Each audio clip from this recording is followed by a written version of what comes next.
কেকের রাজ্যে একদিন একদিন ছোট্ট মিষ্টি মেয়ে লিয়া নিজের জন্মদিনে খুব আনন্দ করছিল। মা তার জন্য এক বিশাল চকোলেট কেক বানিয়েছিলেন, আর বন্ধুরা সবাই এসেছিল তাকে শুভেচ্ছা জানাতে। কিন্তু কেক কাটার সময় হঠাৎই এক অদ্ভুত ঘটনা ঘটল। যেই লিয়া ছুরিটা কেকের ওপর রাখল, অমনি কেকের মাঝখান থেকে এক সোনালি আলো বেরিয়ে এলো। চোখের পলকে লিয়া দেখতে পেল সে আর তার বন্ধুরা এক জাদুময় রাজ্যে চলে এসেছে, এক রাজ্য যেখানে সবকিছু কেকের তৈরি।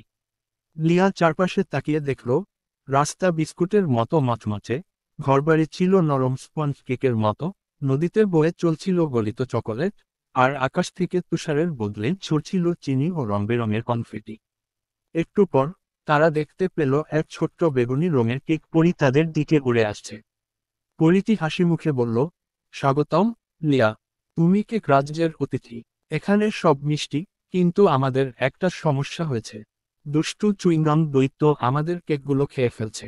লিয়া আর তার বন্ধুরা পরিটির সাথে মিলে দৈত্যের বিরুদ্ধে লড়াই করার পরিকল্পনা করল। তারা আইসিং বন্দুক বানালো, চকোলেট বল তৈরি করলো, আর রঙিন ক্যান্ডি দিয়ে এক বিশাল ফাঁদ পেতে রাখল। অবশেষে দৈত্য যখন এল, তারা মিলে তাকে চকোলেটের জালে ফাঁসিয়ে ফেলল। কিন্তু হঠাৎ লিয়া খেয়াল করল, দৈত্য আসলে এতটা দুষ্ট নয়, সে শুধু খুব ক্ষুধার্ত। তাই লিয়া রাজ্যের সবাইকে নিয়ে এক বিশাল কেক উৎসবের আয়োজন করল, যেখানে সবাই মিলে কেক খেতে পারবে।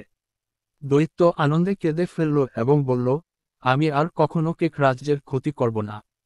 এরপর থেকে কেক রাজ্যের সবাই সুখে শান্তিতে বসবাস করতে লাগল। হঠাৎ লিয়া চোখ খুলল। সে দেখতে পেল সে আবার তার জন্মদিনের পার্টিতেই ফিরে এসেছে। বন্ধুরা আনন্দ করছে, আর তার সামনে চকোলেট কেক রাখা। সে বুঝতে পারল এই ছিল এক মজার স্বপ্ন। কিন্তু অবাক করার মতো বিষয় হলো, তার হাতে তখনও এক ছোট্ট চকোলেটের টুকরো ছিল, যা কেক রাজ্যে খাওয়ার আগেই সে রেখেছিল। লিয়া মুচকি হাসল। হয়তো কেক রাজ্য সত্যি ছিল